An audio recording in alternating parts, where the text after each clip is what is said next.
นี่คือเป็นภาพบรรยากาศห้วยบ่อพี่น้องเขาห้วยบ่อบ้านนางตำบลนาตาลอำเภอเตางอยมื้อนี้พากันมาเอาเตยพี่น้องพากันไปเอาเตยนะ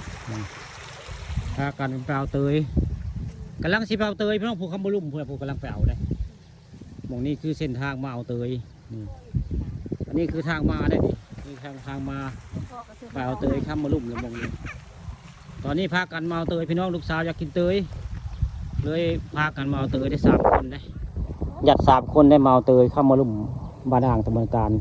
เอาเมื่อแกงลูกสาวจะกินแกงเตยใช้กระด้างมื้อนี้ได้มาเส้นทางได้นี่ห้วยบ่อบ้านอ่างตำบลนาตาลได้ด้านหลังของปู่ตาบ้านอ่างนะอยู่บ้านอ่างค่ำอันเดียวกันนี่น้ำกระลายได้น้ำห้วยบ่อเจ้าเปิดน้ำพี่น้องเจ้าเปิดน้ำกำลังสร้างแปลงได้เห็ดอัน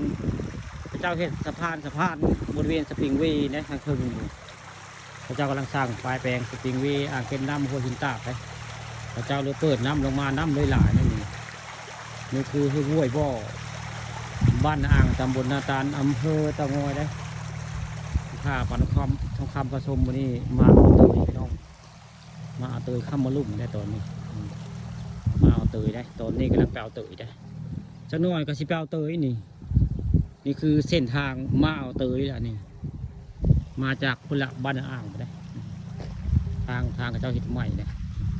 ทางเห็ดเลาะห้วยพี่น้องนี่ทางเห็ดเลาะห้วยได้ทางนี้กับพูดได้ไปโพอ่างเก็บน้ำห้วยหินตาดได้ทางสิตามทางนี้ขึ้นไปกับสิไปพูดพละตั้งไกลคืออ่างหินตาดตั้งเทิงมันผมมีต้นยางพละภาคต้นยางไปกับสิเป็นอ่างเก็บน้ำห้วยหินตาดได้นี่คือเส้นทางไปอ่างหินตาดแล้วก็มองนี่ก็ย่างไปก็จะมีเตยเด้อผู้เตยตอนนี้กำลังเสียไปเอาเตยพี่น้องผู้เตยข้ามมาลุ่มแล้วที่ค่อยเห็นนะ